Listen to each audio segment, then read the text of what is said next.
I've been a regent for the Texas State University system. It's the third largest university system in Texas. It has Texas State in it, San Jose State, Lamar, and several other schools. And during my time, I was pointing about Perry, during my time on the board, I don't recall one single thing that was of any benefit to a single college student in Texas that came from the Department of Education.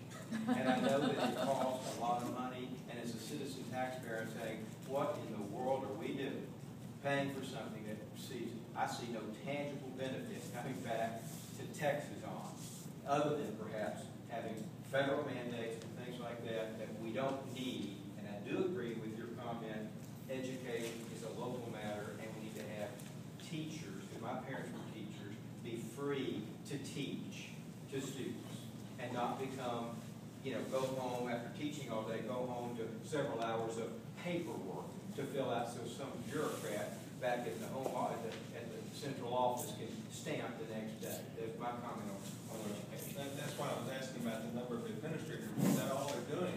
Is filling out paperwork for somebody? Yes, sir. Michael, how do you feel about Greg Abbott's decision to quit funding women's health clinics to cut off money to Planned Parenthood? I don't think we should be funding Planned Parenthood. I'm pro-life.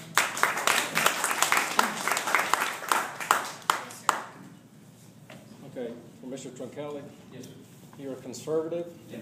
I'm a Republican conservative. Part of my frustration has been if I had $1 for everyone who told me he's conservative, what would you specifically cut out of the federal government?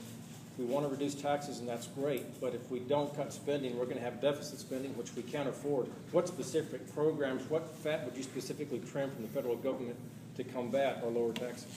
Okay. First of all, I do think we have to have a balanced budget amendment to the United States Constitution, as I mentioned before.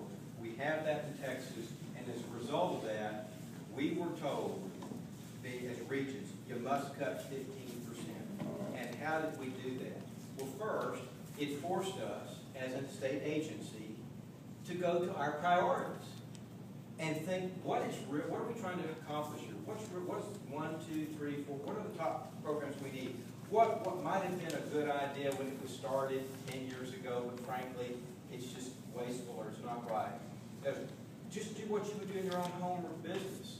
You would have to find out ways to streamline your operations. That's number one. Force every agency to do priorities.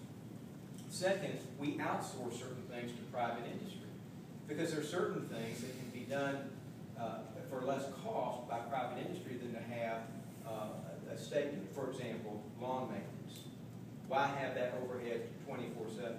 The third thing we did, we modernized the use of technology. And you know what? We're still the third largest. We didn't turn away 80 students. We're still the third largest university system in Texas. And we were able to provide the services at 15% less. Now, what's happened in Washington, Congress, I don't know what they do up there. I guess they're a bunch of politicians, right? They don't exercise the oversight over these agencies, and so they run them up. There's waste, there's fraud, there's duplication. Right there, if Congress would do its job, then these agencies could run more efficiently. Now, with expenses, with specific items, entitlement spending, oh my heavens, my heavens. We've got about half the people in America in the wagon, and the other half pulling the wagon. And not only can we not afford that, I mean, we're now having to pay the Russians to send our astronauts into space and borrow the money from the Chinese to pay the Russians. That's weak. And it's because we're giving away all this money, excessive entitlement programs. That, not only is it bad for our country and bankrupting this country, it's bad for the people because they become dependent. They lose that sense of independence, that sense, that drive to make something of themselves. So our society is suffering as a result of it. We've got to have meaningful entitlement reform. And I do think we need to look at certain agencies like the Department of Energy and the Department of Education because they're wasteful. So these are just some of the specific things that I think we ought to look at, and it's going to take a citizen taxpayer if they're not a politician to ring the bell. But thank you for that question. Thank you. Yes, sir. you being a citizen taxpayer, how you feel about reintroducing House Bill 615? You know what that is? Tell me about House Bill 615. It's the one where you people who are senators, are you prepared for your own retirement before you go up there? You're not going up there to get yourself a feather bed the rest of your life like they got.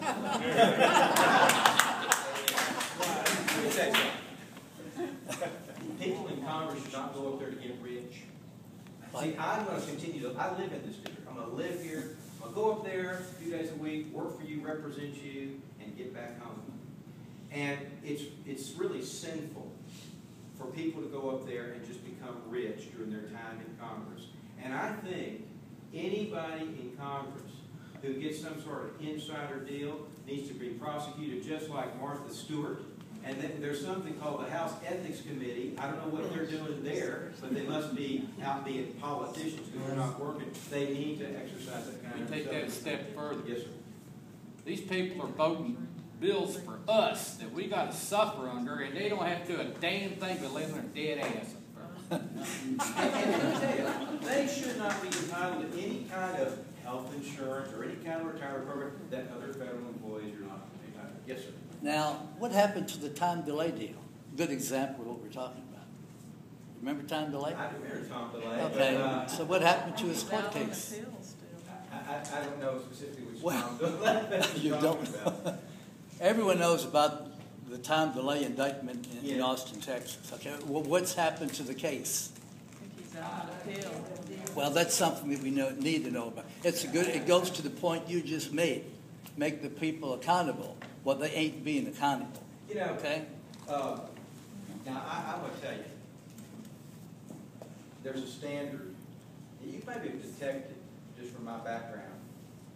You know, coming from this area, living in this district, saying I'm a Republican, you know, you shouldn't be one. I'm an independent kind of guy. And I don't always just go with the flow. I'm not just a get along Charlie. That doesn't mean I don't get along with people and work constructively.